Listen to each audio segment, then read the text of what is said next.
ஒரு காலத்தில் பிரஷ்யா அப்படின்னு ஒரு தேசம் இருந்தது. இப்போ ஜெர்மனி இருக்குல்ல, இதோட பெரும்பகுதி ஒரு காலத்தில் பிரஷ்யாங்கிற பேரில் இருந்தது. அப்போ அதுக்கு அரசராக இருந்தவர் மகா ஃப்ரெடரிக், அதாவது ஃப்ரெடரிக் தி கிரேட் அப்படின்னு சொல்லுவாங்க. அந்த ராஜாவுக்கு ஒரு சந்தேகம். நாம் பல வகையான வரிகளை விதித்து வசூல் பண்ணுறோம், அப்படி பண்ணியும் வருமானம் குறைஞ்சிக்கிட்டே போகுதே, இதுக்கு என்ன காரணமாக இருக்கும்? இதுதான் அவருக்கு ஏற்பட்ட சந்தேகம். ஒரு சமயம் அந்த அரசர் தம்முடைய அமைச்சர்களையும் பிரபுக்களையும் தளபதிகளையும் கூப்பிட்டு ஒரு விருந்து வச்சார். விருந்து முடிஞ்சதும் அவங்கள பார்த்து இந்த சந்தேகத்தை கேட்டார்.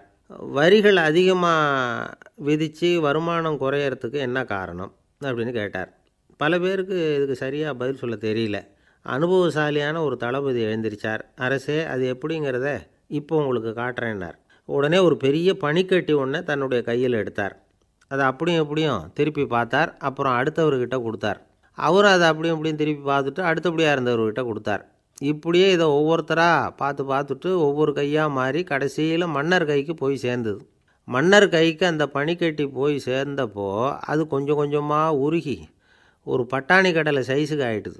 மன்னர் யோசனை பண்ணார், வரி அதிகமாக போட்டாலும் வந்து சேர்றது குறைவாக இருக்கிறதுக்கு என்ன காரணம் அப்படிங்கிறது அவருக்கு புரிஞ்சு போச்சு. காலம்தான் மாறிக்கிட்டு இருக்கே தவிர இந்த கையூட்டு வாங்குகிற பழக்கம் மாறினதாக தெரியல. இன்னொரு ராஜா இருந்தார். அவர் தன்னுடைய ராஜாங்கத்தில் லஞ்ச ஊழலே சுத்தமாக இருக்கக்கூடாது அப்படின்னு நினச்சார். அவர்கிட்ட பல்வேறு துறைகளுக்கும் பொறுப்பாக இருந்த பல பேரும் ரொம்ப சுத்தமாகவும் நேர்மையாகவும் இருந்தாங்க. ஒரே ஒருத்தர் மட்டும் எல்லார்கிட்டையும் லஞ்சம் வாங்கிட்டே இருந்தார். அவரை வேறு வேறு துறைகளுக்கு மாற்றி பார்த்தாரு. அந்த ராஜா என்னென்னமோ பண்ணி பார்க்குறாரு. எந்த வேலையை கொடுத்தாலும் அதுலேயும் லஞ்சம் வாங்கிறதுக்கு ஒரு வழியை உண்டு பண்ணிக்குவார் அந்த ஆள். ராஜாவுக்கு இது ஒரு பெரிய தலைவலியாக போட்டுது. இவர் என்ன பண்ணுறது? இவருக்கு என்ன வேலையை கொடுக்கறது? கொஞ்சம் கூட லஞ்சம் வாங்கிறதுக்கு சான்ஸே இல்லாத ஒரு வேலையை கொடுக்கணும் அப்படின்னு திட்டம் போட்டார். ஒரு நாள் அவருக்கு அந்த உத்தரவும் போட்டுட்டார். அதாவது அவருக்கு என்ன வேலைன்னா, கடற்கரையில் தான் அவருக்கு ஆஃபீஸ். அங்கேயே இருந்துக்க வேண்டியது. தினமும் எத்தனை கடல் அலை கரையில் வந்து மோதுது அப்படிங்கிறத கணக்கெடுத்து ராஜாவுக்கு தெரிவிக்க வேண்டியது. இதுதான் அவருக்கு வேலை. பேசாமல் அலையை எண்ணிட்டு உட்காந்துருக்கிட்டோம், அப்போவாவது அவர் லஞ்சம் வாங்குகிற சந்தர்ப்பம் இல்லாமல் போயிடும் அவருக்கு அப்படின்னு நினச்சார் ராஜா. இந்த ஆள் கடற்கரைக்கு போய் டியூட்டியில் ஜாயின் பண்ணிக்கிட்டார். ஒரே மாதத்தில் அங்கே சொந்தமாக ஒரு பிரம்மாண்டமான மாளிகை கட்டி விட்டார். ராஜாவுக்கு இது பெரிய ஆச்சரியமாக போச்சு. அலையை என்ற வேலையில் அந்த ஆள் எப்படி பணம் சம்பாதிச்சார் அப்படின்னு விசாரித்து பார்த்தார் அக்கம் பக்கத்தில். அந்த ஆள் என்ன பண்ணியிருக்கிறாருன்னா, கடற்கரையில் போய் பொறுப்பை ஏற்றுக்கிட்ட உடனே அங்கே இருந்த மீனவர்கள்கிட்ட எல்லாம் இந்த கரையில் வந்து ஒரு நாளில் வந்து மோதுகிற அலைகள் எத்தனை அப்படின்னு கேட்டிருக்காரு. அது எப்படிங்க தெரியும்னு இருக்காங்க அவங்க. தினமும் அந்த எண்ணிக்கை தெரியணும். நம்ம ராஜாவுக்கு தினமும் அறிக்கை அனுப்பணும், டெய்லி ரிப்போர்ட்டு. தவறுனா நீங்கள் இந்த கடலில் போய் மீன் பிடிக்கிறதுக்கு ராஜாவோட அனுமதி கிடைக்காது அப்படின்ட்டுருக்கார். உடனே மீனவர்களும் பயந்து போட்டாங்க. கடலுக்கு போகிறதுக்கு அனுமதி இல்லைன்னா பட்டினி கிடக்கிறது மாதிரி ஆகிடுமே. மெதுவாக அந்த ஆளுகிட்ட போனாங்க. காதோட காதாக சொன்னாங்க, ஐயா, எங்களால் வந்து கடல் அலையை வந்து எண்ண முடியாது. தினமும் எங்களால் முடிஞ்சதை உங்களுக்கு பணமாக கொடுத்துட்றோம். நீங்கள் தான் ராஜா கிட்ட சிபாரிசு பண்ணி நாங்கள் தொடர்ந்து மீன் பிடிக்கிறதுக்கு அனுமதி வாங்கி கொடுக்கணும் அப்படின்னு வேண்டிக்கிட்டாங்க. பணம் தினமும் வந்து சேர ஆரம்பிச்சுட்டுது. பதவியில் மற்ற பதவியோட இந்த பதவி எவ்வளவோ மேல் அப்படின்னு நினச்சிட்டான் அந்த ஆள். அது மட்டும் இல்லை, தயவு பண்ணி என்னை இந்த இடத்த விட்டு மாற்றி விடாதீங்க சார் அப்படின்னு வேற கேட்க ஆரம்பிச்சிட்டானா. எனக்கு இது மட்டும்தான் சார் தெரியும், இதை தவிர வேறு எதுவும் தெரியாது அப்படின்னு சொல்லிக்கிட்டே காலம் தள்ளுறவங்க ரொம்ப பேர். அவங்களெல்லாம் கஷ்டப்பட வேண்டியிருக்கும்.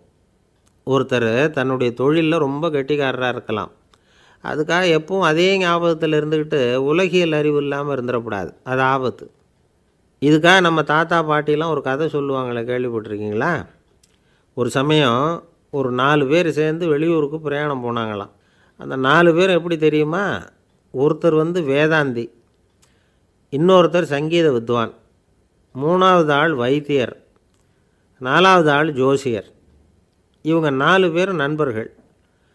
அதனால் சேர்ந்து புறப்பட்டாங்க. வழியில் ஒரு ஊரில் தங்கினாங்க. இருட்டி போச்சு.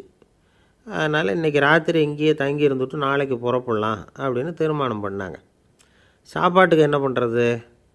அங்கேயே கடத்தெருவுக்கு போய் சாமான்லாம் வாங்கியாந்து சமைச்சு சாப்பிட்லாம்னு முடிவு பண்ணாங்க. 4 பேர் இருக்கிறதுனால ஆளுக்கு ஒரு காரியமாக செய்யலாம் அப்படின்னு வேலையை பிரிச்சுக்கிட்டாங்க. வைத்தியர் வந்து கரிகாய் வாங்க போனார், வேதாந்தி வந்து எண்ணெய் வாங்க போனார், ஜோசியர் வந்து பலசரக்கு வாங்க போனார், சங்கீத வித்வானுக்கு சமைக்கிற வேலை. எல்லாம் சரி. ஆனால் நடந்தது என்ன தெரியுமா? கடைத்தெருவுக்கு காய்கறி வாங்க போனார்ல வைத்தியர், அங்கே போய் மார்க்கெட்டில் பார்த்தார். ஒவ்வொரு கறிகாயாக எடுத்து பார்த்தார். இது பித்தம், உடம்புக்கு ஒத்துக்காது, இது வாயு, உடம்புக்கு ஒத்துக்காது அப்படின்னு ஒவ்வொன்றா தள்ளினார். கடைசியில் ஒன்றுமே தேரல, வெறுங்கையோடு திரும்பி வந்துக்கிட்டு இருக்கிறார். எண்ணெய் வாங்க போனார் வேதாந்தி, அவர் ஒரு தொன்னையில் எண்ணெயை வாங்கினார். பேசாமல் அதை எடுத்துகிட்டு வர வேண்டியது தானே, முடியல. அவருடைய வேதாந்த மூளை சிந்திக்க ஆரம்பிச்சுட்டுது. இந்த தொன்னைக்கு எண்ணெய் ஆதாரமா அல்லது எண்ணெய்க்கு தொன்னை ஆதாரமா அப்படிங்கிற ஆராய்ச்சியில் இறங்கினார். என்னாச்சு தெரியுமா? அப்படி கவுத்து பார்த்தார். வாங்கின எண்ணெய் பூராவையும் வழியில் கொட்டிவிட்டு வெறும் தொன்னையோடு வந்து சேர்ந்தார். பலசரக்கு வாங்க போனார் ஜோசியர். அவர் ஒரு வழியில் பார்த்தார். வழியில் வந்தவங்களெல்லாம் அங்கங்கே ஒரு மரத்தடியில் உட்கார வச்சு அவங்களுக்கெல்லாம் ஆர்வம் சொல்ல ஆரம்பிச்சிட்டார். அப்படி ஒவ்வொருத்தராக சொல்லி முடிச்சுட்டு கடத்தருக்கு போய் சேர்ந்தார். இவர் அங்கே போய் சேர்றதுக்குள்ளே ரொம்ப நேரம் ஆகிட்டுது. கடையெல்லாம் பூட்டிவிட்டு போயிட்டாங்க. என்ன செய்கிறது? அவரும் வெறுங்கையோடு திரும்பி வந்து சேர்ந்தார். சரி, இவங்க கதை தான் இப்படி ஆச்சு. அங்கே சமைக்கிறதுக்காக உட்காந்துருந்தார் சங்கீத வித்வான். அவர் கதை என்னாச்சு தெரியுமா? அங்கே அவர் அடுப்பை பற்ற வச்சு ஒலையை கொதிக்க வச்சார்.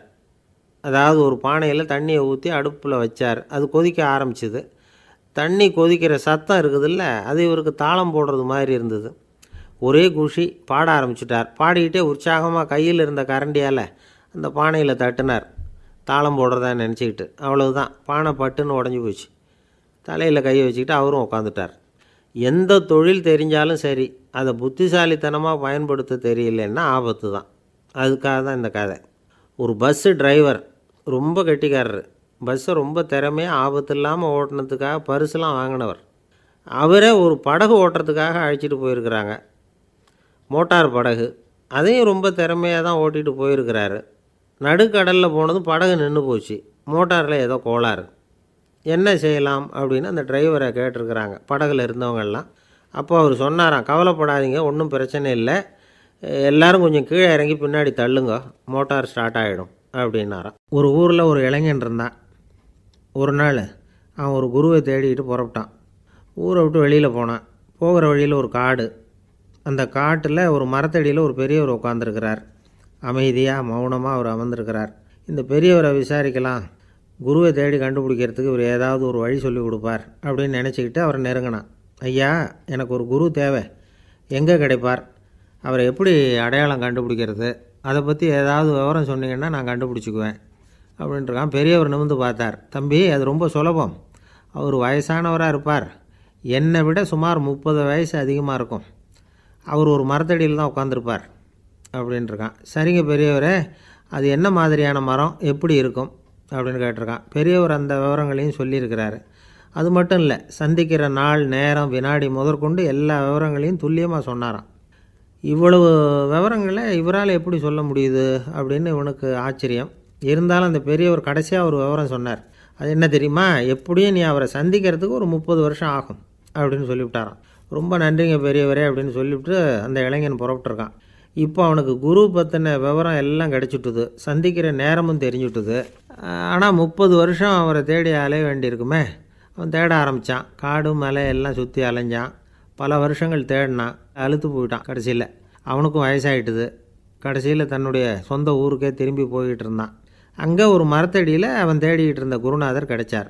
யார் அவருன்னா, 30 வருஷத்துக்கு முன்னாடி வழி சொல்லி கொடுத்தாருல அதே பெரியவர்.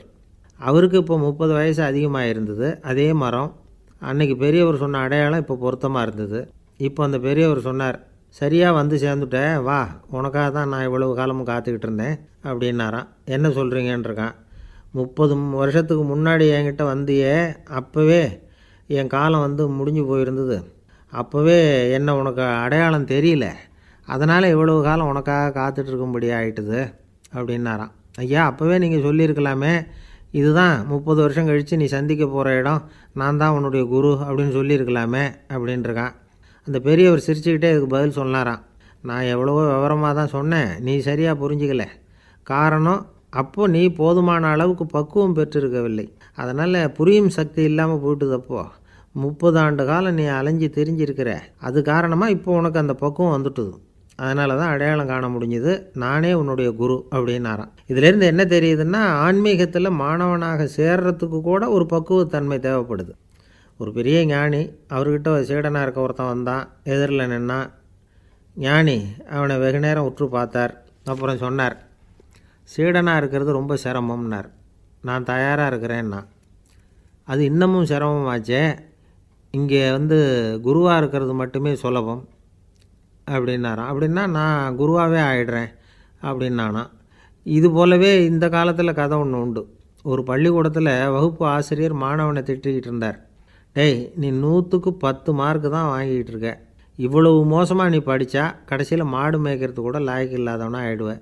அதுக்கப்புறம் என்ன செய்ய போகிறேன் அப்படின்னாராம். பையன் தலையை சொரிஞ்சிக்கிட்டே சொன்னானா, சார் அப்படின்னா ஒன்று செய்கிறேன் அப்படின்னானா. இவர் கேட்டிருக்கார், என்ன செய்ய போகிறேன்னு. வேறு என்ன சார், உங்களை மாதிரி ஒரு ஆசிரியர் ஆகிடுறேன் அப்படின்னானா. இமயமலை அடிவாரத்தில் ஒரு மடம். அங்கே ஒரு சன்னியாசி இருந்தார். அவர்கிட்ட ஒருத்தர் வந்தார். சுவாமி, ஆசையை உதற நினைக்கிறேன், முடியல, ஒட்டிக்கிட்டே வருது அப்படின்னாராம். இப்படி உட்கார, ஒரு கதை சொல்கிறேன் அப்படின்னு சொல்லி அவர் சொல்ல ஆரம்பித்தாராம். அவர் சொன்ன கதை என்னென்னா, ஒரு ஊரில் ஒரு ஆள் இருந்தான். அவன் பேர் குப்புசாமி. அவன்கிட்ட எப்பவும் ஒரு பழைய தொப்பி இருக்கும், விடவே மாட்டான். அதனால் அவனை எல்லோரும் தொப்பி சாமி அப்படின்னு தான் கூப்பிடுறது வழக்கம். ஒரு புது தொப்பி வாங்கிக்கப்படாதாப்பா அப்படின்னு நண்பர்கள்லாம் சொல்லி பார்த்தாங்க. பணத்துக்கு எங்கே போவேன் அப்படின்னு விட்டானான். பணம் வச்சுருக்கான், செலவு பண்ண மனசு வரல, மகா கஞ்சன். பழைய பாட்டில்கள்லாம் வாங்கி விற்றுக்கிட்டு இருந்தான். அப்படி ஒரு தடவை பழைய கண்ணாடி சாமான்களை ஏலத்தில் எடுத்தப்போ அதில் ஒரு அருமையான சென்ட்டு பாட்டில் கிடச்சிது. உடனே ஒரு ஐடியா பண்ணான். அந்த சென்ட்டை சின்ன சின்ன பாட்டில்களில் அடைச்சி ஜன்னல் ஓரமாக அடுக்கி வச்சுட்டான். அதை விற்றா நிறைய பணம் கிடைக்குமே. அதனால் இதுக்கு இடையில் ஒரு நாள் அவன் அப்படியே உட்காந்துருந்தான். அந்த நேரம் நண்பன் வந்தான். ஏண்டா, உன் பழைய தொப்பியை மாற்றப்படாதா, ஊரில் எல்லோரும் கேலி பேசுகிறாங்களே ஒன்று தொப்பி சாமின்னு அப்படின்னு சொல்லி கேட்டிருக்கான். இந்த சென்ட்டு பாட்டில் விற்றதும் பணம் வரும், அதுக்கப்புறம் பார்க்கலாம் அப்படின்னு நானா. இவன் சரி வா, நீச்சல் குளத்துக்கு போயிட்டு வருவோம் அப்படின்னு கூப்பிட்ருக்கான் நண்பன். 2 பேரும் போனாங்க. அதே நேரம் அந்த ஊர் நீதிபதியும் அங்கே குளிக்க வந்தாராம். அவர்கிட்ட இருந்தது விலை வசந்த ஒரு புது தொப்பி. அதை அங்கே இருந்த ஸ்டாண்டில் மாட்டிவிட்டு குளிக்க போனார். இதுக்கிடையில் குப்புசாமி குளிச்சுட்டு வந்தான். அவனுடைய பழைய தொப்பியை காணலை. அந்த புது தொப்பியை பார்த்தா இது நண்பனுடைய வேலை தான் அப்படிங்கிறதாக புரிஞ்சுக்கிட்டு அதை எடுத்து மாட்டிகிட்டு வந்துட்டான். நீதிபதி குளிச்சுட்டு வந்து பார்க்குறாரு, தொப்பியை காணும். போலீஸில் புகார் கொடுத்தார். அவங்க தேடினாங்க. ஒரு மூலையில் பழைய தொப்பி கிடச்சிது. அடடா, இது நம்ம குப்புசாமியோட தொப்பி இல்லையா அப்படின்னு நானா ஒருத்தன். உடனே அவன் வீட்டுக்கு தேடிட்டு போயிருக்காங்க. அங்கே போய் பார்த்தா புது தொப்பி அங்கே இருக்குது. உடனே அவனுக்கு 1000 ரூபா அபராதம் போட்டாங்களாம். அவன் பணத்தை கட்டிவிட்டு ரொம்ப எரிச்சலோடு வீட்டுக்கு வந்தான். பழைய தொப்பி கண்ணில் பட்டுது. மறுபடியும், உன்னால் தானே எனக்கு 1000 ரூபா நஷ்டம் அப்படின்னு சொல்லி அதை எடுத்துக்கிட்டு அப்படி போயிருக்கான். அந்த ஊர் குளத்தில் வீசி எரிஞ்சிட்டு வந்துட்டான். அது மீன் பிடிக்கிற ஒருத்தன் கையில் சிக்கிச்சு. அவன் வர்ற வழியில் அதை எடுத்து வேகமாக வீசி எறிஞ்சான். அது நேராக குப்புசாமி வீட்டு ஜன்னல் வழியாக உள்ளே இந்த சென்ட்டு பாட்டில்கள் மேலே விழுந்து எல்லாம் உடஞ்சி நொறுங்கி போச்சு. குப்புசாமி பார்த்தான். தோட்டத்தில் ஆழமாக ஒரு குழியை வெட்டினான். அந்த தொப்பியை போட்டான், மூடிவிட்டான். இதை அடுத்த வீட்டுக்காரன் பார்த்தான். ஏதோ புதையல் தான் வச்சுருக்கான் போல இருக்குன்னு நினச்சான். போலீஸில் போய் புகார் கொடுத்துட்டான். மறுபடியும் போலீஸ் குழியை தோண்டினாங்க. பழைய தொப்பி மறுபடியும் வெளியில் வந்தது. எல்லோரும் சிரிக்கிறாங்க. அன்னைக்கு ராத்திரியே அந்த தொப்பியை எடுத்துக்கிட்டு நேராக புறப்பட்டான். ஒரு கல்லில் அதை சேர்த்து கட்டி குடிநீர் தொட்டி இருக்கும்ல, அதில் போட்டுட்டு வந்துட்டான். இனிமேல் என்ன பண்ணும் பார்ப்போன்னு. ஒரு நாள் திடீர்னு குழாயெல்லாம் அடைப்பட்டு போச்சு. மாநகராட்சி அலுவலர்கள் என்னன்னு பார்த்தா அந்த பழைய தொப்பி குழாயை அடைச்சிக்கிட்டு இருக்குது. இது குப்புசாமியோட தொப்பிங்கிறது தான் எல்லாருக்கும் தெரியுமே.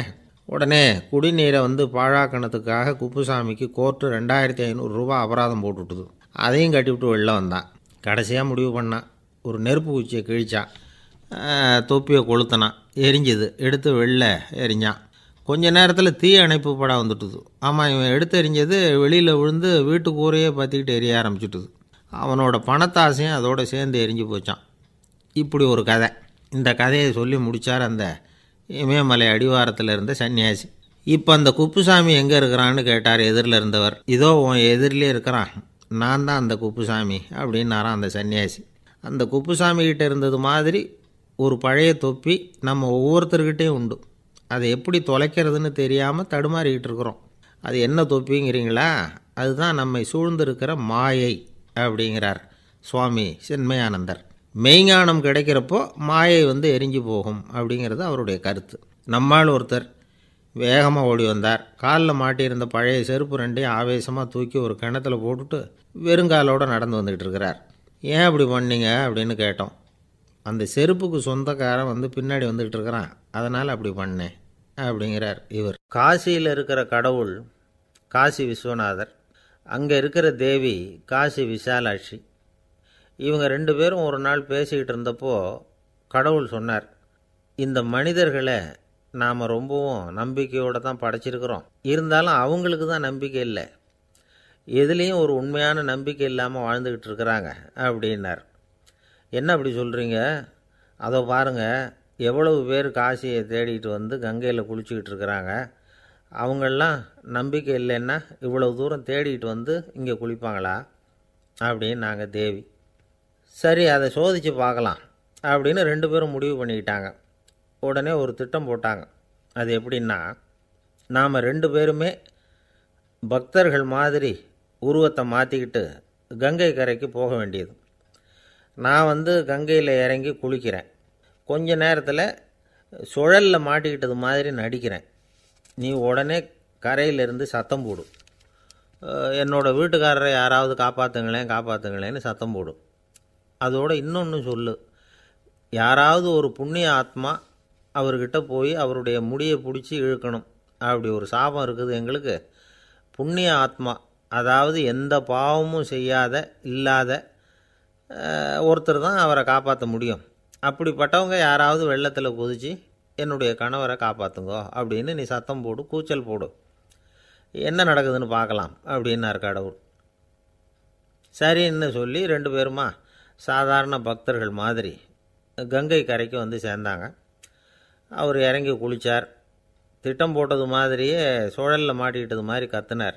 கரையில் இருந்த அந்த அம்மா, ஐயோ என் கணவரை காப்பாற்றுங்களேன், யாராவது காப்பாற்றுங்களேன்னு கத்துனாங்க. பல பேர் ஓடி வந்தாங்க. உடனே இவங்க, பாவம் இல்லாத புண்ணிய ஆத்மா ஒருத்தரால் தான் என்னுடைய கணவர் காப்பாற்றப்படணுங்கிறது விதி, அப்படி ஒரு சாபம் இருக்குது, அதனால் புண்ணிய ஆத்மா யாராவது அவர்கிட்ட போய் அவர் முடியை பிடிச்சி தூக்குனா அவரை காப்பாற்றி போடலாம் அப்படின்னாங்க. இவங்க இப்படி சொன்னதும் எல்லோரும் திகைச்சு போய் நின்றுட்டாங்க. ஒவ்வொருத்தருக்கும் அவங்க செஞ்ச பாவம்லாம் ஒவ்வொன்றா ஞாபகத்துக்கு வர ஆரம்பிச்சுட்டுது.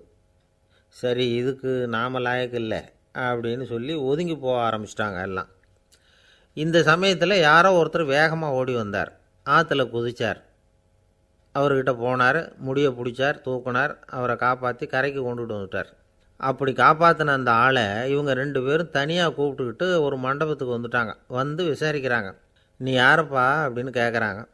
ஏதும் தெரியாத மாதிரி. நான் இந்த ஊர் அன்ன சத்திரத்தில் வேலை செய்கிற ஒரு சமையல்காரன் அப்படிங்கிறார். நீ வந்து கங்கையில் குளிக்கிறது உண்டான்னு கேட்டிருக்காங்க.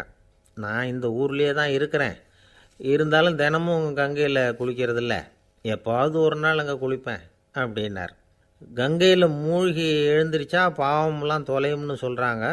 அப்படி இருக்கிறப்போ அங்கே இன்றைக்கி கங்கையில் குளிச்சுக்கிட்டு இருக்கிறவங்கெல்லாம் தங்களை வந்து புண்ணிய ஆத்மாவா நினைக்கல. கங்கையில் குளிக்காத நீ உன்னை வந்து புண்ணிய ஆத்மாவாக நினச்சி என்னை காப்பாற்ற வந்திருக்கிற, அது எப்படி அப்படின்னு கேட்டார்.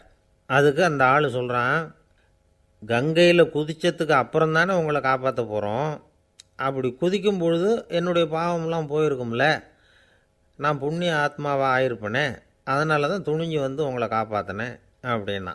கடவுளும் தேவியும் அவனுக்கு வந்து காட்சி கொடுத்தாங்களாம். இப்படி ஒரு கதை உண்டு. அதாவது கங்கையில் குளிச்சுக்கிட்டு இருக்கிறவங்களுக்கே தங்களுடைய பாவம் போகுங்கிற நம்பிக்கை பரிபூர்ணமாக இல்லை, குளிக்காத ஒருத்தனுக்கு அந்த நம்பிக்கை இருந்தது. அதனால் அவனால் கடவுளை பார்க்க முடிஞ்சுது. கடவுளை வந்து நாமளும் பார்க்க முடியுமா முடியாதா அப்படிங்கிற குழப்பம்லாம் நமக்கு வேண்டியதில்லை. நம்பிக்கையோடு வாழணுங்கிற உண்மையை மட்டும் இந்த கதையிலேருந்து புரிஞ்சுக்கிட்டால் போதும். ஏன்னா இந்த கதையை கேட்டுட்டு ஒரு நண்பன் குதர்க்கமாக ஒரு கேள்வி கேட்டான். ஏன் சார், கங்கையில் குளித்தா பாவம் போயிடும்னு சொல்கிறீங்களே, நான் எனக்கு வேண்டாத ஒருத்தனை அழைச்சிட்டு போய் கங்கையிலேயே தள்ளி விட்டுட்டு அதுக்கப்புறம் அங்கேயே முழுக்க போட்டுட்டு நான் செஞ்ச பாவத்தை வந்து அதுலேயே கழுவி விட்டுட்டு மறுபடியும் உங்ககிட்ட வந்துடுறேன்னு வச்சுக்கோங்க, நீங்கள் என்னை வந்து புண்ணிய ஆத்மான்னு ஏற்றுக்குவீங்களா அப்படிங்கிறான். ஆள் கொஞ்சம் அசந்தான் நம்மளே அங்கே அழைச்சிட்டு போனாலும் போயிடுவான். வாழ்க்கையில் சில சந்தர்ப்பங்களில் நாம் வந்து சில அவமானங்களை சந்தித்தே தீர வேண்டியிருக்கு. என்ன பண்ணுறது, காலம் அப்படி. அவமானப்படுறவங்க உடனே அடங்கி போய்டுறது தான் உலக வழக்கம். அவமானப்பட்டால் உடனே சீறி எழறவங்களும் உண்டு. ஆனால் அதையே ஒரு சவாலாக எடுத்துக்கிட்டு முன்னுக்கு வர்றவங்களும் சில பேர் இருக்கிறாங்க. அவங்க ரொம்ப அபூர்வம். இன்றைக்கி மனோதத்துவ நிபுணர்கள்லாம் என்ன சொல்கிறாங்க தெரியுமா? அவமானப்பட்டுட்டா உடனே அடங்கி போயிடக்கூடாதான். அதையே ஒரு சவாலாக எடுத்துக்கிட்டு மனசில் ஒரு வைராக்கியத்தோடு முயற்சி பண்ணினா வாழ்க்கையில் எல்லாரும் முன்னேறலாமா. அவமானங்கிறத நாம் வைராக்கியமாக மாற்றிக்கணும். அதுதான் வெற்றிக்கு வழி. ராமர் இந்த பூமியில் பிறந்ததே ஒரு வைராக்கியத்தினால தான் சார் அப்படின்னார் ஒருத்தர். எப்படிங்க அது அப்படின்னு கேட்டேன். அவர் சொன்னார், தசரதருக்கு ராமர் குழந்தையாக பிறக்கணும், அப்போ தான் இங்கே இருக்கிற கஷ்டங்கள்லாம் நீங்கும் அப்படின்னு சர்வ லோகமும் எதிர்பார்த்துக்கிட்டு இருக்குது. ஆனால் அவர் எப்போ பிறப்பார் அப்படின்னு யாருக்கும் தெரியல. அந்த காரியம் சீக்கிரம் நடக்கணுமே, அதுக்கு என்ன பண்ணுறது?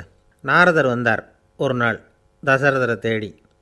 தசரதா, உனக்கு ஒரு செய்தி தெரியுமான்னு ஆரம்பித்தார். அவர் எப்பவும் இப்படித்தானே ஆரம்பிக்கிறது வழக்கம். என்ன விஷயம்னு கேட்டார் தசரதர். தசரதா, நீ அடிக்கடி உன்னோட தேரில் ஏறிக்கிட்டு தேவலோகத்துக்கு போகிற, அங்கே போகிற வர்ற எல்லாம் பண்ணிகிட்ருக்க, எல்லாம் சரி. தேவலோகத்துலேயும் உன்னை நல்லபடியாக தான் வரவேற்கிறாங்க. தேவேந்திரன் உன்னை பிரியமாக அழைச்சிட்டு போய் தன்னுடைய அரியாசனத்திலேயே தனக்கு பக்கத்திலேயே உட்கார வைக்கிறான். நீயும் சந்தோஷமாக உட்காந்து பேசிவிட்டு வந்துடுற. ஆனால் நீ இங்கே வந்ததுக்கு அப்புறம் அங்கே என்ன நடக்குது தெரியுமா உனக்கு அப்படின்னாரான் நாரதர். என்ன நடக்குது எனக்கு ஒன்றும் தெரியலையே அப்படின்னாரான் தசரதர். நாரதர்கிட்ட கிட்டத்தில் கேட்டிருக்கார், கொஞ்சம் சொல்லுங்கள் என்னது அப்படின்னு. அவர் நெருங்கி வந்தாரான் நாரதரும். மெதுவாக அவர் காதோட காதாக சொன்னாராம். அதாவது நம்ம பாஷையில் சொல்லப்போனால் பற்ற வைக்கிறார். நீ அங்கே தேவேந்திரங்கிட்ட உட்காந்து பேசிவிட்டு வந்த பிறகு நீ அங்கே உட்காந்துருந்த அரியாசனத்தை தண்ணி ஊற்றி கழுவி சுத்தப்படுத்துகிறாங்க. நீ என்ன அந்த அளவுக்கு சுத்தம் இல்லாத ஆளா? தினம் குளிக்காமையாக இருக்கிற அப்படின்னாராம். தசரதருக்கு இது ரொம்ப அவமானமாக போயிட்டுது. அப்படியே செய்கிறாங்க அப்படின்னாராம். ஆமாம், நீ வேணும்னா நான் சொல்கிறது உண்மையாக இல்லையா அப்படின்னு சோதனை பண்ணி பார்த்துக்கோ அப்படின்னாரான் நாரதர். உடனே தசரதர் இதுக்காகவே புறப்பட்டு தேவலோகம் போனார். அங்கே வழக்கம் போலவே இவரை கூப்பிட்டு உட்கார வச்சு பேசிக்கிட்டு இருந்தான் தேவேந்திரன். கொஞ்ச நேரம் பேசிக்கிட்டு இருந்துட்டு சரி நான் கிளம்புறேன்னு புறப்பட்டார். சரி, அவனும் வாசல் வரைக்கும் வழி அனுப்பி வச்சுட்டு உள்ளே போயிட்டான்.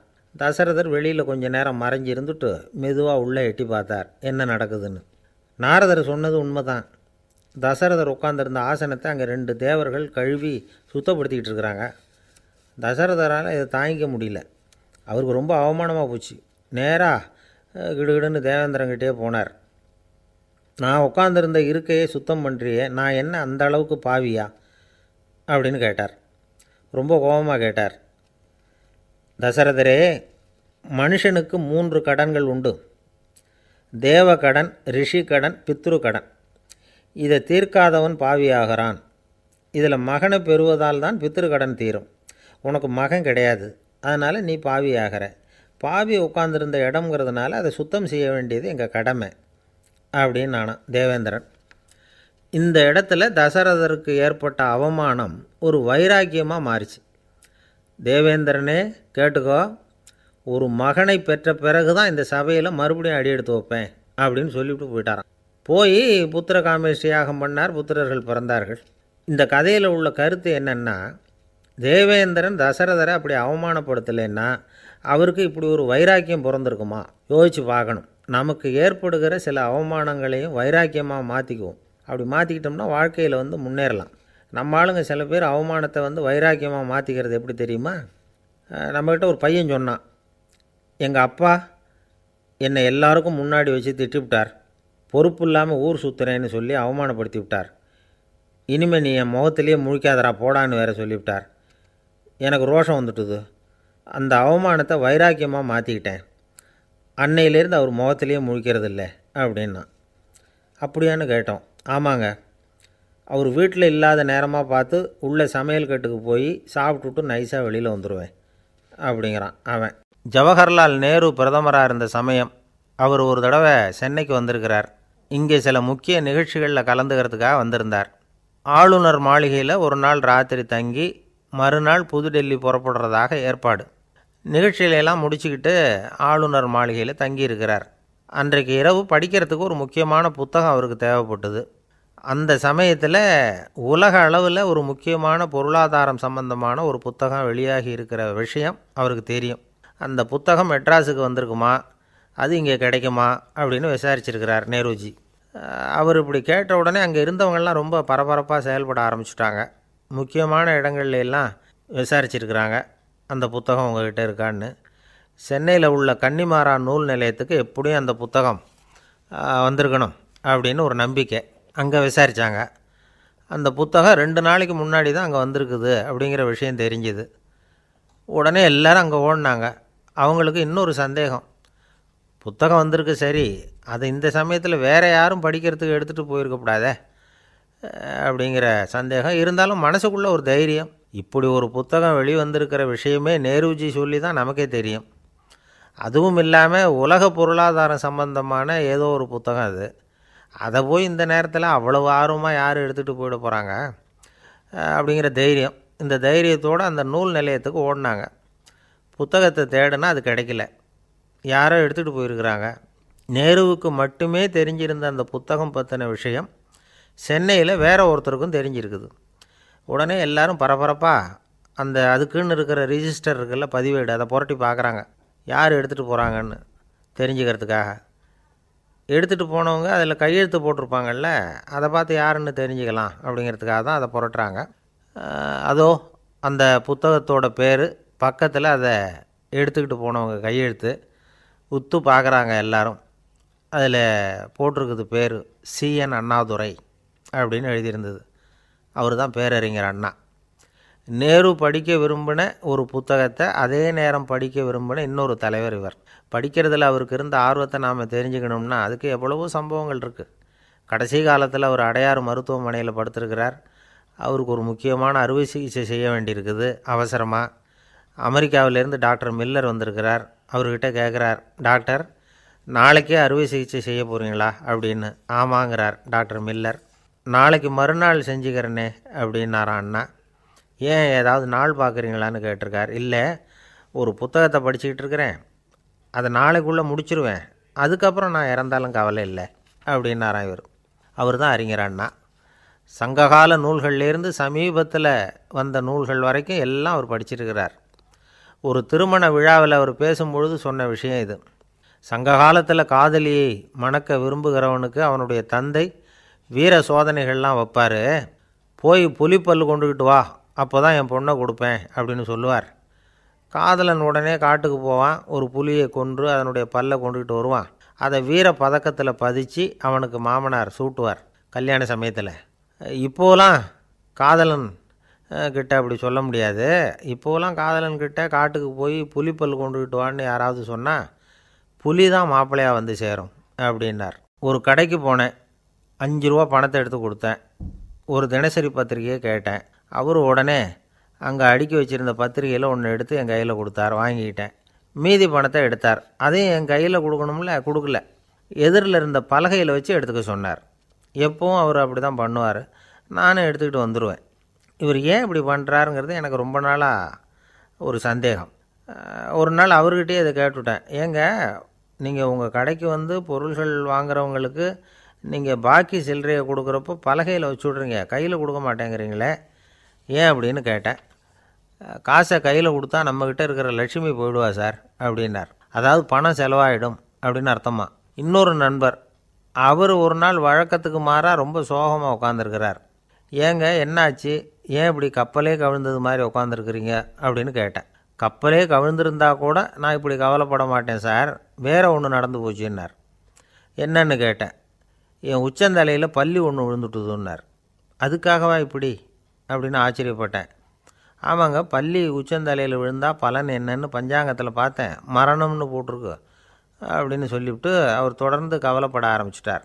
இப்படியும் ஒருத்தர், என் கூட வேலை பார்க்குற ஒருத்தர் எப்படி தெரியுமா, தினமும் வலது காலை வச்சு தான் ஆஃபீஸுக்கு உள்ளே நுழைவார். என்றைக்காவது தவறுதலாக இடது காலை வச்சு உள்ளே வந்துட்டார்னா அன்னைக்கு பூரா மனசு சங்கடப்படுவார். எந்த வேலையும் சரியாக ஓடாது. கேரம் போர்டு ஆடுற ஒருத்தர் எப்போ ஆட உட்காந்தாலும் ஸ்ட்ரைக்கரை கை தவறி கீழே விழுற மாதிரி பண்ணி அதுக்கப்புறம் அதை எடுத்துக்கிட்டு ஆட உட்காருவார். ஏன்னா எப்போவோ ஒரு தடவை நிஜமாகவே அது கை தவறி கீழே விழுந்திருக்குது. அன்னைக்கு பிரமாதமாக ஜெயிச்சுட்டார். உடனே ஒரு முடிவுக்கு வந்துட்டார், கை தவறுனா லாபம் அப்படின்னு. அதுக்கப்புறம் அதையே பழக்கமாக்கிக்கிட்டார். பூனை குறுக்க போனால் சகுனம் சரியில்லைன்னு நினைக்கிறவங்க உண்டு.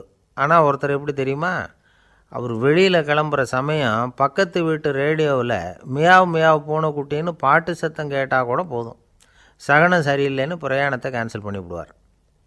இப்போ இவ்வளவும் எதுக்கு சொல்கிறோம்னா, அளவுக்கு மீறின சகுன நம்பிக்கைகள் இருக்குது பாருங்கள், இதோட பயமும் சேர்ந்துக்கிட்டதுன்னு வச்சுக்கோங்க, இது ஒருத்தருடைய மனநிலையை பாதிச்சிடும். இது உளவியல் நிபுணர்கள் சொல்கிற கருத்து. வாழ்க்கையே தடுமாற வச்சிரும். பாதுகாப்பு இல்லாத உணர்வு, ஒரு விதமான டிப்ரெஷன் மனநிலை, இதெல்லாம் தான் இதுக்கு காரணமாக அமையலாம்.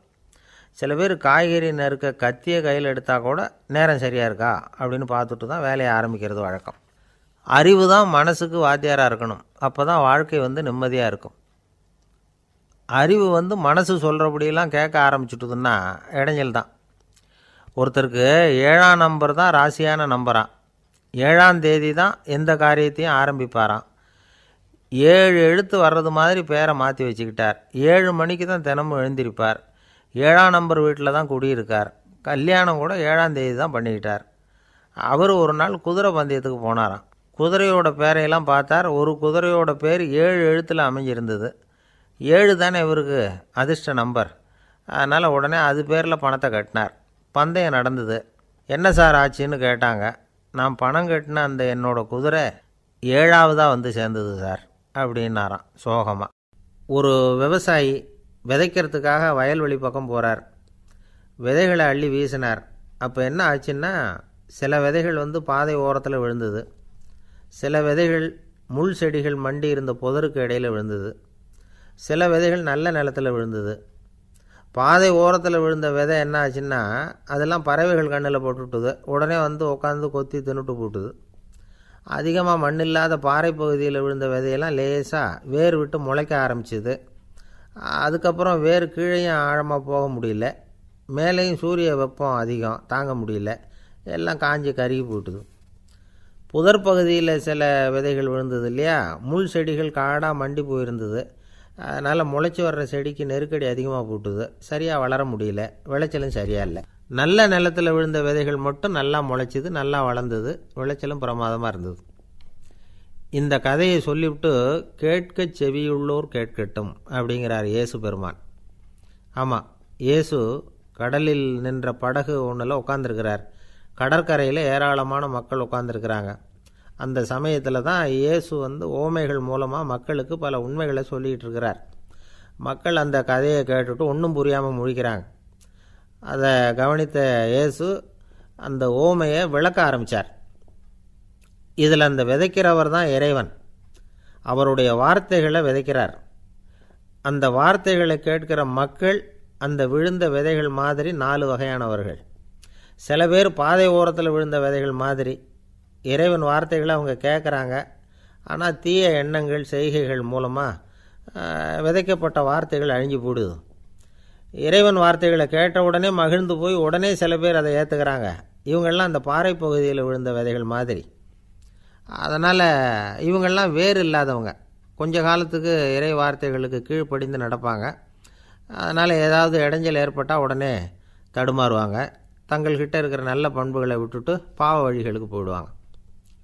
முள் செடிகளுக்கு இடையில் விழுந்த விதைகள் மாதிரி உள்ளவங்க யாருன்னா, இவங்களுக்கு உலக கவலை உண்டு, செல்வத்தின் மீது மயக்கம் உடையவர்கள், உலக ஆசைகள் இவங்களுக்குள்ளே பூந்துடுறதுனால அங்கே இருக்கிற நல்ல பண்புகள் மறைஞ்சு போயிடுது. அதனால் அவங்களும் உபயோகம் இல்லாதவங்களாக ஆயிடுறாங்க.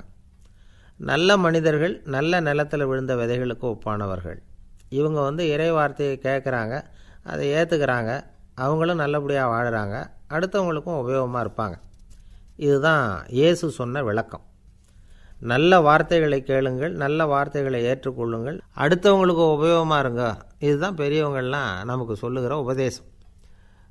ஒரு அப்பா தன்னுடைய மகனுக்கு உபதேசம் பண்ணார். இதை பாருப்பா, நல்ல வார்த்தைகளை கேட்கணும், எப்போதுமே மகன் அப்பா பேச்சை கேட்குறது நல்லது அப்படின்னாராம். நீ ஏதாவது ஒரு தப்பு பண்ணால் என் தலையில் ஒரு முடி நரைச்சி வெள்ளையாக போடும்பா, நீ செய்கிற ஒவ்வொரு தப்புக்கும் என் தலையில் ஒவ்வொரு முடி வெள்ளையாயிடும் அப்படின்னாராம். பையன் யோசித்தான், அப்பா இப்போ தான் எனக்கு புரியுது, தாத்தாவோட தலைமுடி பூராவும் வெள்ளையாக இருக்கிறதுக்கு என்ன காரணங்கிறது எனக்கு இப்போ தான் புரியுது அப்படின்னானா. ஒரு ஊரில் ஒரு ராஜா இருந்தார். அவர் ஒரு பூனை வளர்த்தார். ரொம்ப செல்லமாக அவர் அந்த பூனையை வளர்த்தார். அவர் என்ன பண்ணுவார் தெரியுமா, இரவு நேரத்தில் அந்த பூனையோட தலையில் ஒரு விளக்கை வச்சுருவார். அந்த பூனை ரொம்ப ஜாக்கிரதையாக அந்த விளக்கு கீழே விழுந்துடாமல் பார்த்துக்கும். தலையை ஆட்டாமல் ரொம்ப நிதானமாக ராஜா பின்னாடி நடந்து போய்கிட்டே இருக்கும். அந்த விளக்கு வெளிச்சத்தில் எல்லா வேலைகளையும் செஞ்சுருவார். கையில் ஒரு விளக்கை தனியாக எடுத்துகிட்டு போக வேண்டிய அவசியமே இல்லை. விளக்கை தூக்கிட்டு போகிற வேலையை அந்த பூனை பார்த்துக்கும். அதனால் ராஜாவுக்கு அந்த பூனை மேலே ரொம்ப பிரியம். மந்திரிகளையெல்லாம் கூப்பிட்டு அவங்கக்கிட்ட சொல்லுவார், பார்த்தீங்களா இந்த பூனை எவ்வளவு விசுவாசமாக நடக்குது, என் பேரில் எவ்வளவு மரியாதை பார்த்தீங்களா அதுக்கு அப்படிம்பார். இதை கேட்டுவிட்டு அங்கேருந்த அமைச்சர்களில் ஒருத்தர் சொன்னார், மன்னா நீங்கள் சொல்கிறது சரிதான், இருந்தாலும் இந்த பூனையோட விசுவாசத்தை நாம் கொஞ்சம் சோதித்து பார்க்க வேண்டியிருக்கு அப்படின்னாராம். சரி, உங்கள் ஆசையை ஏன் கெடுக்கணும், நல்லா சோதித்து பாருங்கள் அப்படின்னு சொல்லிவிட்டார் ராஜா. உடனே அந்த அமைச்சர் என்ன பண்ணார் தெரியுமா, எங்கேயோ புறப்பட்டு போனார். ஒரு 5-6 எலிகளை பிடிச்சிக்கிட்டு வந்தார். அரண்மனையில் ராஜா ஏதோ வேலை பார்த்துக்கிட்டு இருக்கிறாரு. பக்கத்தில் அந்த பூனை ரொம்ப பணிவாக நின்றுக்கிட்டு இருக்குது. அது தலையில் விளக்கு எரிஞ்சிக்கிட்டு இருக்கு. அமைச்சர் தான் பிடிச்சிக்கிட்டு வந்த எலிகளை அந்த பூனை பார்வையில் படுறது மாதிரி எதிரில் விட்டார். அந்த எலிகள்லாம் அங்கேயும் இங்கேயும் ஓட ஆரம்பிச்சிது. அதை பார்த்தது பூனை, அவ்வளவுதான். தலையில் இருக்கிற விளக்கை பற்றியும் கவலைப்படலை, ராஜாவை பற்றியும் கவலைப்படலை. ஒரே பாய்ச்சலாக பாஞ்சு எலிகளை துரத்த ஆரம்பிச்சுட்டுது. தலையில் இருந்த விளக்கு எங்கேயோ போய் விழுந்தது, அணைஞ்சு போச்சு. இருட்டில் ராஜா தடுமாற ஆரம்பிச்சுட்டார். இந்த சமயத்தில் அந்த அமைச்சர் மறுபடியும் விளக்கை ஏற்றினார். வெளிச்சம் வந்தது. அதுக்கப்புறம் அந்த அமைச்சர் பேசினார், அரசே, பூனையோட விசுவாசத்தை பார்த்தீங்களா, எலி அது கண்ணில் படுற வரைக்கும் தான் விசுவாசமாக இருந்தது. அது மாதிரி எலியை பார்த்ததும் எல்லாத்தையும் விட்டுட்டு அதை துரத்த ஆரம்பிச்சுட்டு பார்த்தீங்களா. தான் அந்த பூனையை பற்றி நினச்சது தப்புங்கிறது அதுக்கப்புறம் தான் அந்த ராஜாவுக்கு புரிஞ்சுதான். சரி, இப்போ எதுக்கு இந்த கதையெல்லாம் அப்படிங்கிறீங்களா, இந்த பூனை மாதிரி தான் நம்ம மனசும். மனசை எவ்வளவு தான் பயிற்சி கொடுத்து பக்குவமாக வச்சுருந்தாலும் பார்க்குறதுக்கு பரமசாது மாதிரி தான் இருக்கும். பார்க்க வேண்டியதை பார்த்துட்டுதுன்னா பாஞ்சிரும்.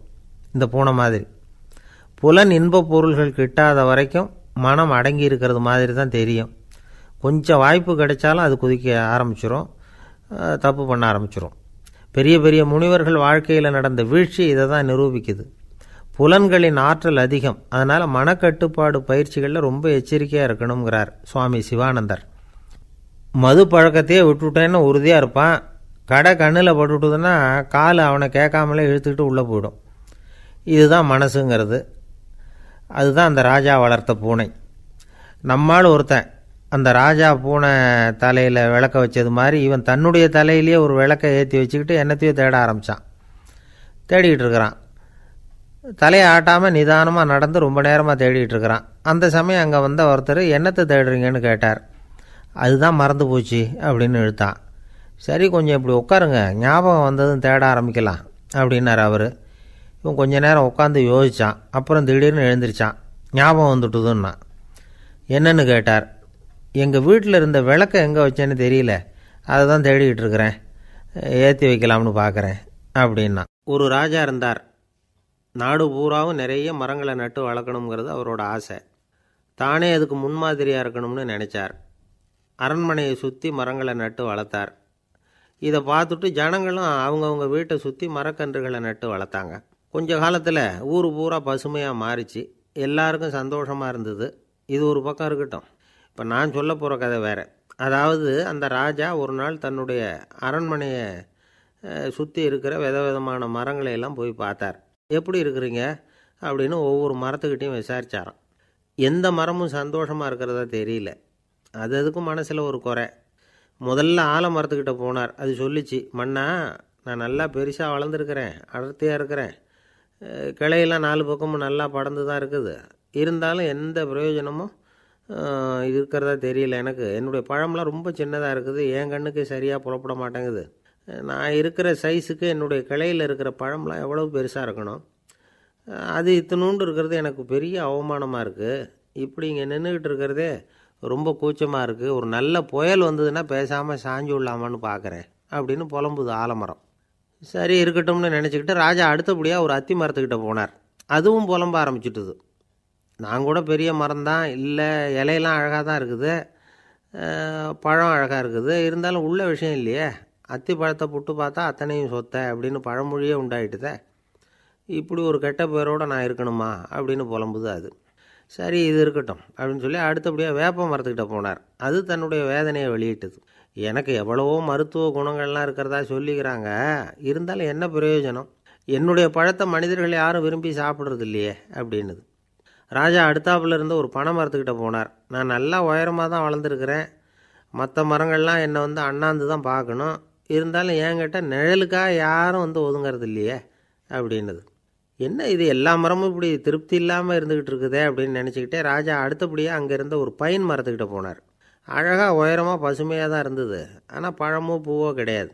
அதை நினச்சி அது வருத்தப்பட்டுக்கிட்டு இருக்குது. ஓக் மரம் அது ஒன்று நின்றுட்டு இருந்தது. அது என்ன சொல்லிச்சுன்னா, இலை உதிர் காலத்தில் என் மேலே இருக்கிற எல்லா இலைகளும் உதிர்ந்து போடுது, முடி கொட்டின மனிதர்கள் மாதிரி மொட்டையாக நான் நிற்க வேண்டியிருக்குது, என்ன வாழ்க்கை இது அப்படின்னு சொல்லி அழுத்துக்கிட்டது. சரி புளிய மரம் என்ன சொல்லுது பார்ப்போம்னு அதுக்கிட்ட போனால், என்னுடைய நிழலில் யாருமே தங்க மாட்டாங்க, உடம்புக்கு சூடுன்னு ஒதுங்கி போயிடுவாங்க, அடிமரத்தை பார்த்திங்கன்னா பட்டையெல்லாம் உறிஞ்சி பார்க்குறதுக்கே கேவலமாக இருப்பேன் அப்படின்னுது அது.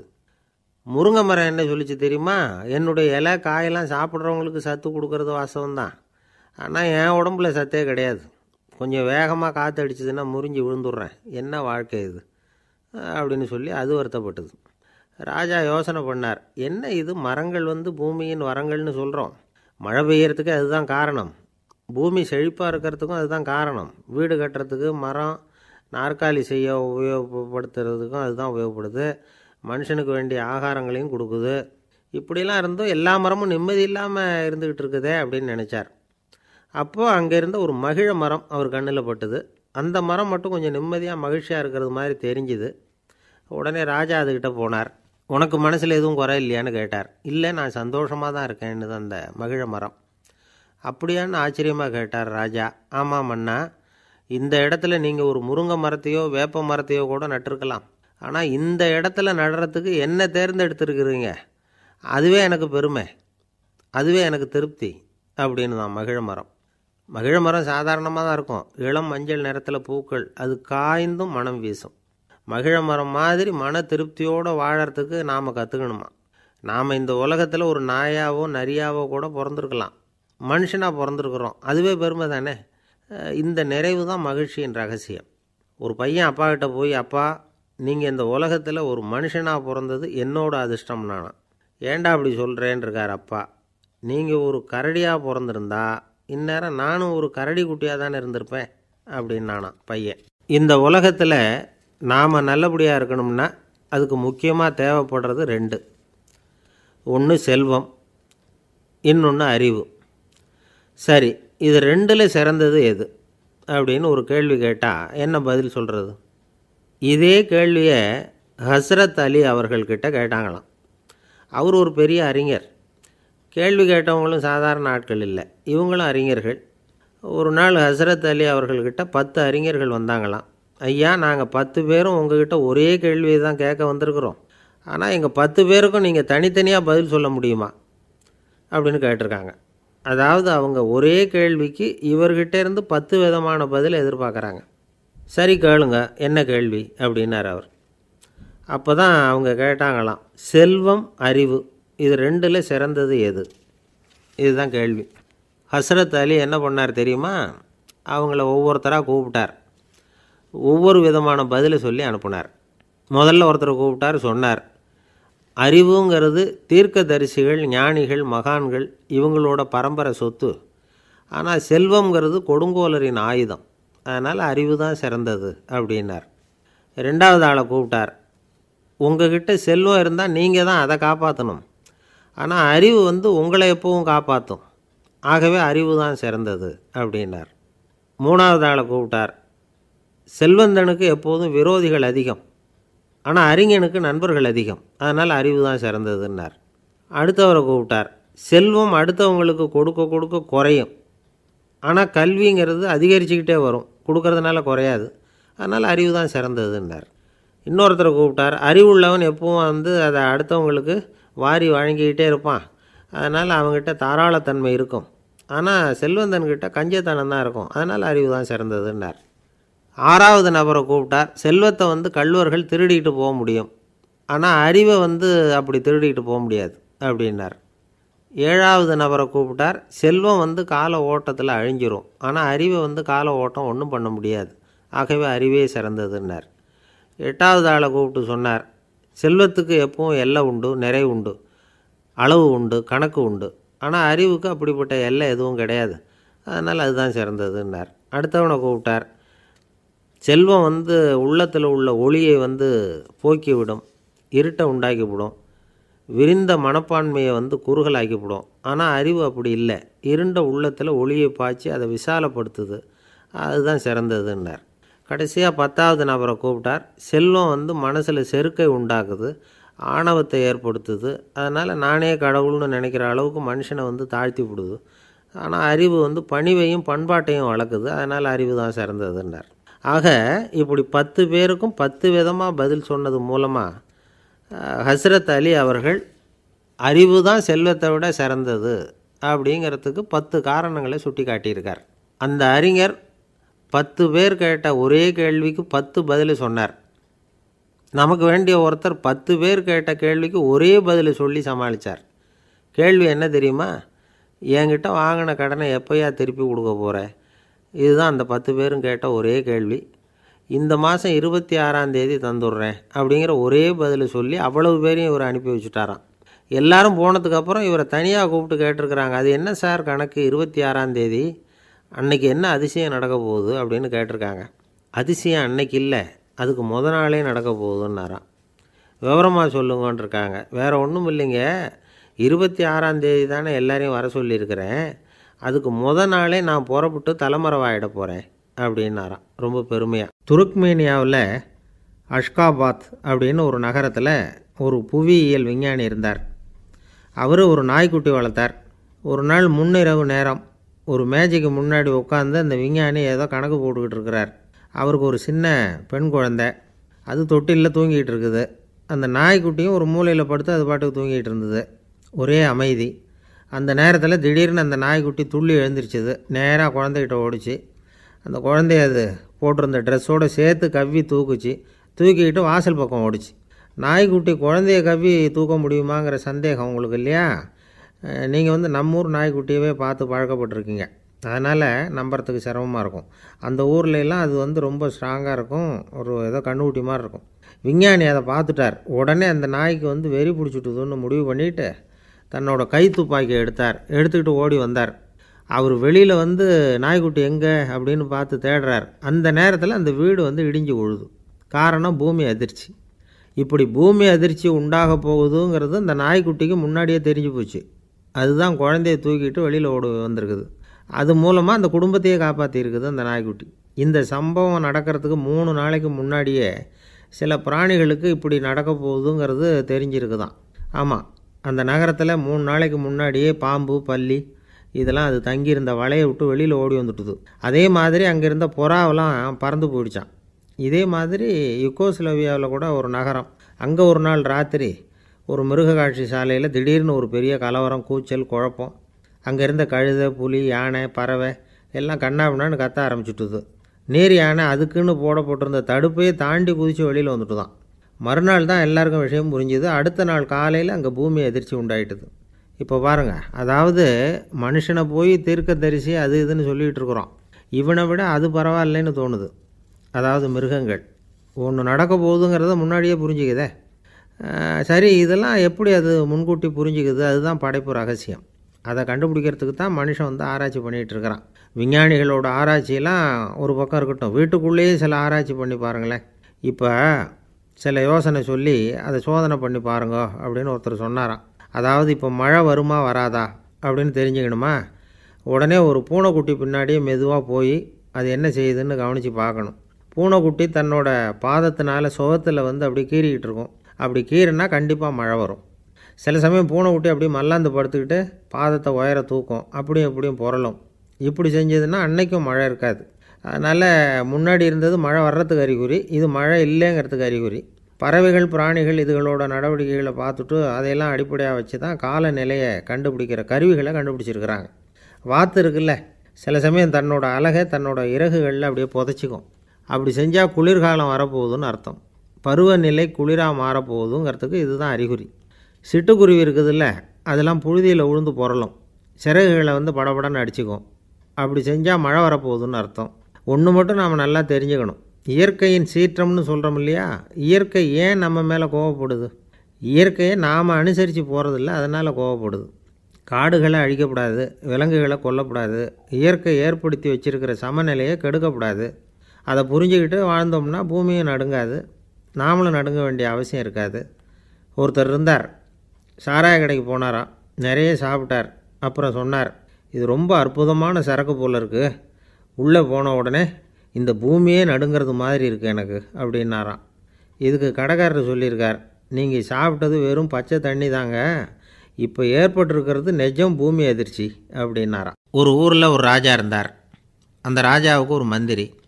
ராஜா ரொம்ப நியாயமானவர், நேர்மையானவர், கண்டிப்பானவர். தப்பு செய்கிறது யாராக இருந்தாலும் தண்டனை கொடுப்பார். வேண்டியவங்களுக்கு ஒரு நியாயம், வேண்டாதவங்களுக்கு ஒரு நியாயங்கிறதெல்லாம் அவர்கிட்ட கிடையாது. ஒரு சமயம் அரசவையில் அந்த அமைச்சரே வந்து விதிமுறைகளுக்கு புறம்பாக ஏதோ நடந்துக்கிட்டு இருக்கார். மன்னருக்கு கோபம் வந்துட்டுது. உடனே அந்த அமைச்சரை கிட்டத்தில் கூப்பிட்டு அவர் கன்னத்தில் ஓங்கி ஒரு அறை கொடுத்துட்டாராம். உடனே அந்த அமைச்சர் என்ன பண்ணார் தெரியுமா, நேராக போனார், அங்கே நின்றுக்கிட்டு இருந்த இன்னொருத்தர் கன்னத்தில் ஓங்கி அரைஞ்சார். அறை வாங்கினவர் திகைச்சு போயிட்டார். இவர் ஏன் நம்மளை வந்து அரைகிறார் அப்படின்னு யோசனை பண்ணார். மன்னரும் திகைச்சு போயிட்டார். நாம் இவரை அரைஞ்சா அதுக்காக இவர் போய் இன்னொருத்தரை அரையணுமா அப்படின்னு யோசனை பண்ணார். இவருக்கு என்ன பைத்தியமானு கூட நினைக்க ஆரம்பிச்சிட்டார். ஆனால் என்ன ஆச்சுன்னா, அப்புறம் அமைச்சர் அவர் கவனிச்சிக்கிட்டு இருந்தாரா, அவர் இன்னொருத்தரை அரைஞ்சார் இல்லையா, அந்த அறை வாங்கின ஆசாமியை பார்த்து கத்திக்கிட்டு இருந்தார். யார்? அமைச்சர். ஏன்பா என்கிட்ட அறையை வாங்கிக்கிட்டு இப்படி விவரம் இல்லாமல் நின்றுட்டு இருக்கிறியே, நான் உனக்கு கொடுத்ததை நீ வேறு யாருக்கிட்டையாவது கொடுத்துரு அப்படின்னார். உடனே அந்த ஆள் பார்த்தான், தனக்கு அடுத்தபடியாக நின்றுக்கிட்டு இருந்தவனை ஓங்கி ஒரு அறை அரைஞ்சான். அவன் கன்னத்தை தடவிட்டே யோசனை பண்ணான். இது ஏதோ புரிஞ்சுக்கிட்ட மாதிரி அடுத்தாப்பில் நின்றுக்கிட்டு இருந்தவனை அரைஞ்சான். இப்படி இந்த அறை வந்து மாறி மாறி போய்கிட்டே இருக்குது. ஊர் பூரா பிரயாணம் பண்ண ஆரம்பிச்சுட்டுது. அன்றைக்கி ராத்திரி அந்த ராஜா படுக்கிறதுக்காக போனார். அந்த நேரம் பார்த்து அவர் கன்னத்தில் பலார்னு ஒரு அறை விழுந்தது. நம்மளே அரையிறது யார் அப்படின்னு அதிர்ச்சியோட மன்னர் திரும்பி பார்க்குறாரு. அரைஞ்சது அவரோட மனைவி. என்னாச்சு உனக்குன்னு கத்துனார் ராஜா. உங்களுக்கு தெரியாதா, ஊர் பூரா ஒருத்தர் மாற்றி ஒருத்தர் மூலமாக இந்த அறை வந்து பிரயாணம் பண்ணிட்டு வருது அப்படின்னாங்க அந்த அம்மா. அப்படின்னா ஆரம்பித்த இடத்துக்கே வந்துட்டுதா அப்படின்னாராம் மன்னர். என்ன சொல்கிறீங்கன்னு கேட்டிருக்காங்க. இவர் விவரத்தை சொன்னாராம். அப்படின்னா நீங்கள் ஆரம்பித்து வச்ச இந்த விளையாட்டை நான் முடிச்சு வச்சுட்டேன் அப்படின்னாங்களாம் அந்த அம்மா. மறுநாள் காலை மறுபடியும் அரசவை கூடிச்சு அந்த அமைச்சர் மன்னரை பார்த்து கேட்டார், என்ன மகாராஜா, என்கிட்ட கொடுத்ததை திருப்பி வாங்கிட்டீங்களா அப்படின்னாராம். இப்படி நடக்கும்னு நான் எதிர்பார்க்கவே இல்லைன்னார் மன்னர். ஆனால் நான் எதிர்பார்த்தேன், அது எங்கே போயிட போகுது, ஊர் பூரா சுற்றி கடைசியில் உங்ககிட்ட தான் வந்து சேரும் அப்படிங்கிறது எனக்கு தெரியும் அப்படின்னார் அமைச்சர். இந்த கதை வந்து வேடிக்கையாக இருந்தால் கூட இதில் உள்ள கருத்து முக்கியமானது. இந்த உலகத்தில் பல கருத்துக்கள் இப்படி தான் மாறி மாறி சுற்றி வந்துக்கிட்டே இருக்குது. நம்மளும் ஒருத்தன் தன்னுடைய நண்பன் ஒருத்தனை கடத்தெருவில் பார்த்தான். உடனே ஓடி போய் பலார்னு ஒரு அறை கொடுத்தானா. அவன் கன்னத்தை தடவிட்டு ஏன்டா என்ன அரைஞ்சேன்னு கேட்டிருக்கான். நீ ஏன்டா என்னை முட்டாள்னு என் மனைவிட்ட போய் சொன்னேன் அப்படின்ட்டுருக்கான் அவன். உன்னை ஒரு முட்டாள்னு சொன்னதுக்காகவா நீ என்ன அரைஞ்ச அப்படின்னு கேட்டிருக்கான் இவன். டேய், நான் அதுக்காக அறையலப்பா, அது ஒரு பெரிய ரகசியம், நான் முட்டாளுங்கிறது. அந்த ரகசியத்தை நீ வந்து ஏன் எங்கள் வீட்டில் போய் சொன்னேன், அதுக்காக தான் அரைஞ்சேன் அப்படின்னு நானும் அவன். பக்தின்னு சொல்கிறோம் இல்லையா, அது வந்து 3 வகைப்படும் அப்படிங்கிறார் ஒரு பெரியவர். அது என்ன 3 வகைன்னா, தெய்வ பக்தி, அடியார்கள் பக்தி, குரு பக்தி. அடியார் பக்தியை விட தெய்வ பக்தியை விட குரு பக்தி தான் ரொம்பவும் சிறந்ததுங்கிறார் அவர். தெய்வத்துக்கிட்ட செஞ்ச பாவம் குருநாதர்கிட்ட தீர்ந்துருமா, குருநாதர்கிட்ட செஞ்ச பாவம் தெய்வத்துக்கிட்ட போனாலும் தீராதான். இப்படி பெரியவங்கள்லாம் சொல்லி வச்சுருக்கிறாங்க. ஒரு காடு, அங்கே அயோத தௌமியர் அப்படின்னு ஒரு தபோதனர், அவர் பல மாணவர்களை ஒன்றா சேர்த்து ஒரு குருகுலம் நடத்திக்கிட்டு இருக்கிறார். பல தரப்பட்டவங்க, பல திறப்பட்டவங்க மாணவர்கள் அதில் சேர்ந்து படிச்சுக்கிட்டு இருக்கிறாங்க. பாஞ்சால ராஜகுமாரன் ஒருத்தனும் அந்த குருகுலத்தில் சேர்ந்து படிச்சுக்கிட்டு இருக்கிறான். அவன் பேர் ஆருணி. பெரிய இடத்து புள்ள, இருந்தாலும் படுப்பில் ரொம்ப கெட்டிக்காரனாக இருந்தான். அவன் தான் அங்கே முதல் மாணவன். ஒரு நாள் குருநாதர் அந்த அரசகுமாரனை கூப்பிட்டார். நம்ம குருகுலத்துக்கு சொந்தமான வயலில் தண்ணீர் பெருகி வெள்ளம் வந்து பயிரை வந்து அழிக்குதான், அதனால் நீ போய் மடையை அடைச்சிட்டு வந்துரு அப்படின்னார். அந்த அரசகுமாரன் உடனே புறப்பட்டான். குருநாதர் சொல்லிட்டார்ல, உடனே புறப்பட்டான். நான் பெரிய இடத்து பிள்ளையாச்சே, ராஜகுமாரனாச்சே, ரொம்ப செல்வாக்கோடு வளர்ந்தவனாச்சே, நான் போய் வயலில் இறங்கி வேலை செய்கிறதா அப்படின்னுலாம் அவன் நினைக்கல. குருநாதர் கட்டளையை நிறைவேற்ற வேண்டியது நம்ம கடமை அப்படின்னு நினச்சான். உடனே ஒரு மண்வெட்டியை தூக்கி தோளில் வச்சுக்கிட்டு புறப்பட்டு போயிட்டான். வயலுக்கு போனான். பார்த்தான், தண்ணி கரையை உடச்சிக்கிட்டு வயலுக்குள்ளே ஏகமாக பாஞ்சிக்கிட்டு இருக்குது. இவன் மண்வெட்டியால் களிமண்ணை புல்லோடு சேர்த்து புல் பற்ற மாதிரி வெட்டி வெட்டி போட்டான். இருந்தாலும் மடையை அடைக்க முடியல. தண்ணி அதை மீறி வந்துக்கிட்டே இருக்குது. தண்ணி வேகமாக வயலுக்குள்ளே போய்கிட்டே இருக்குது. போடுற பத்தையெல்லாம் கரைஞ்சி கரைஞ்சி போயிட்டுருக்கு. இருந்தாலும் இவன் தன்னுடைய முயற்சியை கைவிடலை. வெட்டி வெட்டி போட்டுக்கிட்டே இருக்கிறான். காலையில் அங்கே போனவன் சாயந்தரம் வரைக்கும் இப்படி செஞ்சுக்கிட்டு இருக்கிறான். உடம்பும் மனசும் ரொம்பவும் சோர்ந்து போச்சு. இருந்தாலும் குருநாதர் இட்ட கட்டளையை நிறைவேற்றாமல் இருக்கிறோமேங்கிற ஒரு குறை அவனுக்கு இருக்குது. குரு கட்டளையை நிறைவேற்றாத நான் இன்னமும் இருக்கணுமா அப்படின்னு யோசனை பண்ண ஆரம்பிச்சிட்டான். என்ன செய்யலாம்னு பார்த்தான். நம்ம குருநாதர் இட்ட பணிக்காக இந்த உடம்பையே தியாகம் பண்ணலாம் அப்படின்னு முடிவு பண்ணான். தண்ணி பாயுதில் அதுக்கு குறுக்க விழுந்து அப்படியே மடையை அடைச்சிக்கிட்டு அப்படியே படுத்துட்டான். இது மற்றவங்களுக்கு தெரியாது. அன்னைக்கு ராத்திரி ஒரு விளக்கு முன்னாடி உட்காந்து குருநாதர் பிள்ளைங்களுக்கு பாடம் சொல்லி கொடுத்துக்கிட்டு இருக்கிறார். வரிசையில் இருக்கக்கூடிய ராஜகுமாரனை காணலை. நம்ம ஆருணி எங்கே போனா அப்படின்னு சொல்லி மற்ற மாணவர்களை விசாரித்தார். இப்போ அவங்க சொன்னாங்க, சுவாமி அவன் காலையில் வயலுக்கு மடையை அடைக்கிறதுக்காக போனான், நீங்கள் தான் போக சொன்னீங்க, இன்னும் திரும்பி வரல அப்படின்னு அவர் பையன். குருநாதர் உடனே ஒரு தீவெட்டி எடுத்துக்கிட்டு மாணவர்களை அழைச்சிக்கிட்டு வயலுக்கு போனார். அங்கே போய் பார்த்தா ஆளை காணும். ஆருணி ஆருணின்னு சொல்லி சத்தம் போட்டு கூப்பிட்டு பார்க்குறார். நான் இங்கே இருக்கேன் குருநாதா அப்படின்னு காலுக்கு அடியிலேருந்து ஒரு சத்தம் வருது. குனிஞ்சு பார்த்தா அவன் மடையில் படுத்துருக்குறான். என்னப்பா இதுன்னார். காலையிலேருந்து இந்த மடையை அடைச்சி பார்த்தேன் சுவாமி, முடியல, அதனால் இப்படி குறுக்க படுத்துட்டேன். என்னை தாண்டறதுக்கு பயந்து போய் தண்ணியே தேங்கி நின்றுட்டுது அப்படின்னா. அவனுடைய குரு பக்தியையும் அவனை தாண்டறதுக்கு அஞ்சு நிற்கிற தண்ணி தேக்கத்தையும் பார்த்துட்டு எல்லாரும் ரொம்ப ஆச்சரியப்பட்டு போயிட்டாங்களாம். ஆருணி எழுந்திரிச்சு வா அப்படின்னு கூப்பிட்டாரான் குருநாதர். அவன் தண்ணீரை பொழந்துக்கிட்டு எழுந்திரிச்சு வந்தானான். அதனால் அவனுக்கு உத்தாலகன் அப்படின்னு ஒரு பேர். உத்தாலகன்னா தண்ணீரை பிளந்தவன் அர்த்தம். அந்த உத்தாலகன் மாதிரி இந்த காலத்து மாணவர்களுக்கும் குரு பக்தி வேணும் அப்படின்னு சொன்னோம் ஒரு பள்ளிக்கூடத்தில். உடனே நிறைய மாணவர்கள் எழுந்திரிச்சு நின்னாங்க. சார், நீங்கள் எங்களை இன்னமும் சரியாக புரிஞ்சுக்கலன்னு நினைக்கிறோம். அன்னைக்காவது ஒருத்தன் அப்படி இருந்தான், இன்றைக்கி ஏகப்பட்ட உத்தாலகர்கள் இருக்கிறோம். எங்கள் வாத்தியார் கட்டளை இட்டால் இப்போவே அது மாதிரி வயலுக்கு போய் மடையில் குறுக்கப்படுத்துக்கிறதுக்கு இந்த வகுப்பில் உள்ள அத்தனை பேரும் தயாராக இருக்கிறோம் அப்படின்னாங்க. அப்படியா அப்படின்னு சொல்லி கேட்டோம் ரொம்ப சந்தோஷமாக. ஒருத்தன் ரொம்ப அடக்கமாக எழுந்திரிச்சான். அப்புறம் சொன்னான், ஆமாம் சார், வகுப்பில் இவர் நடத்துகிற பாடத்தை கேட்டுக்கிட்டு இருக்கிறத விட பேசாமல் போய் மடையில் படுத்துடுறது ஒன்றும் கஷ்டமான காரியமாக இருக்காது, அதனால தான் எல்லோரும் அங்கே போகிறேன்னு சொல்கிறோம் அப்படிங்கிறான். ஒரு இலக்கிய கூட்டம் ஏற்பாடு பண்ணியிருக்கிறோம், நீங்கள் அவசியம் அதில் பேசணும் அப்படின்னு கேட்டுக்கிட்டார் ஒருத்தர். வேணாங்க, 4 பேருக்கு முன்னாடி நிற்கிறதுனா எனக்கு ரொம்ப கூச்சமாக இருக்கும் அப்படின்னாரு இவர். ஏன் சார் இன்னமும் குழந்த மாதிரி கூச்சப்படுறீங்களே அப்படின்னார் அவர். அவரை ஒரு மாதிரியாக சமாளித்து அனுப்பி வச்சுட்டு அதுக்கப்புறம் அதை பற்றி இவர் யோசித்து பார்த்துருக்கார்.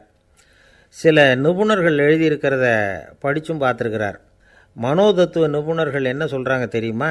10லேருந்து 20% குழந்தைகள் பிறக்கிறப்பவே கூச்ச சுபாவம் கொண்டதாக தான் இருக்குதான்.